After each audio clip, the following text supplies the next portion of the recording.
ito po talaga yung patunay na hanggat may buhay, may pag-asa. So, tara po, tignan po natin. Oh!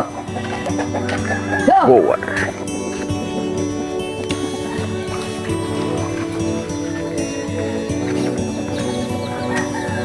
Mama!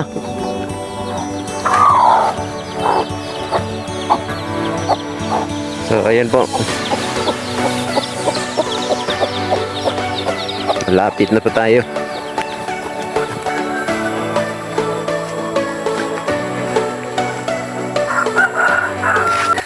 Ito po yung sinasabi ko na hanggat may buhay, may pag-asa.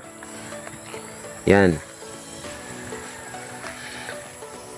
Ito po, natumba po ito nung may bagyo, nakaraang bagyo. Na-upload ko na po dito. Nung una. Ang saging na to, nung natumba, itong bunga niya, wala pa pong laman. Halos balat pa po yung makikita dito. Pero ngayon, ayan na. May nahinog na nga. So, talagang hanggat may buhay, may pag-asa.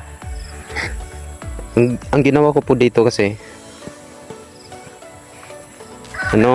yung nakita kong buhay pa rin yung buhay pa rin yung mga dahon, kaya tinukod ko na lang. Tinukod ko po dito. Yan. Ginawa ko po yan para hindi ma-stress yung gamot dito. Hindi ma-stress. Gulang na po dyan. Yan.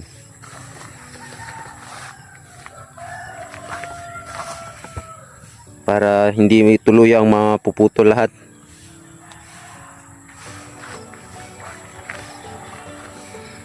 Yan. Tinukod ko po dito. Dalawang pang tukod po ito. Tapos dito naman yung bunga tinukod ko rin dito para dito naman yung hindi ma-stress. Yan. Kasi hindi yan normal na hindi na kasi normal na position nito ng saging. Kaya tinukod ko. Kaya ayan po. Ngayon pwede nang ma-harvest yung saging.